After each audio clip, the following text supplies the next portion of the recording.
My name is David Reville, and I want to welcome you to Mad People's History.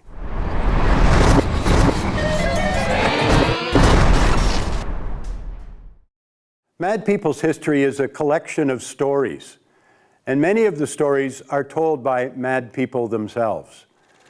Marjorie Kemp, for instance, told her story to a priest in 1436. Linda Chamberlain, on the other hand, tells her story often and live and in person.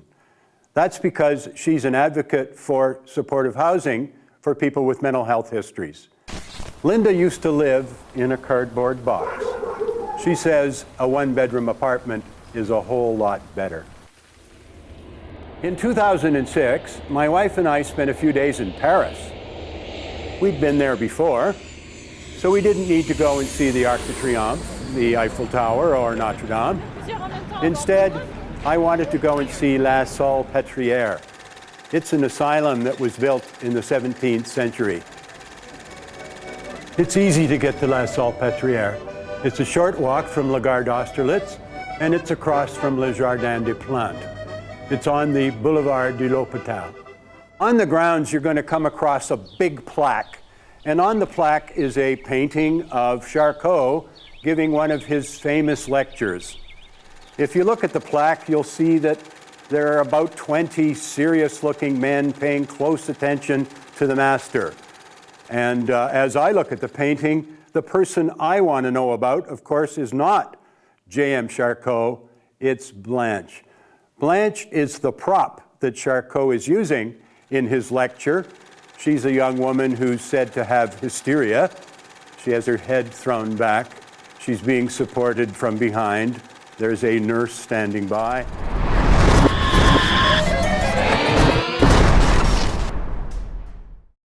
That's the difference between the history of psychiatry and mad people's history. The history of psychiatry is about Charcot. Mad people's history is about Blanche. And it's Blanche that we don't get to hear about. And I'd like to change that. Another reason that I'm interested in the stories of mad people is that I have a mad story of my own. In the mid-60s, I spent almost 2 years in mental hospitals, at first voluntarily, and later, not so much. The bulk of my time I spent in the Rockwood Asylum, which was part of the Ontario Hospital in Kingston.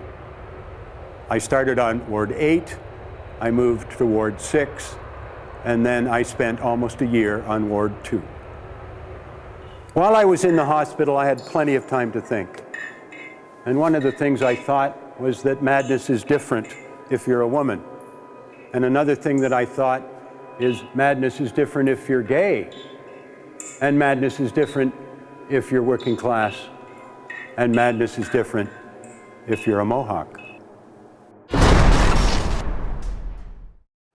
For some years after I got out of hospital, I was preoccupied, mostly with survival. I had terrible trouble getting and keeping a job. But in the early 70s, I was introduced to Don Weitz, and it turned out that he too had been politicized by his experience in a mental hospital. And together, we decided we wanted to work for change.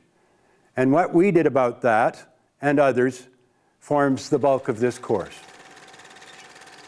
Don and I and many others formed what came to be called the Consumer Survivor Ex-Patient Movement.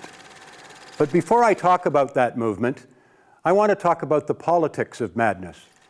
Module 1 is about the politics of language. We call mad people all sorts of things, most of them not very complimentary. But how do mad people describe themselves?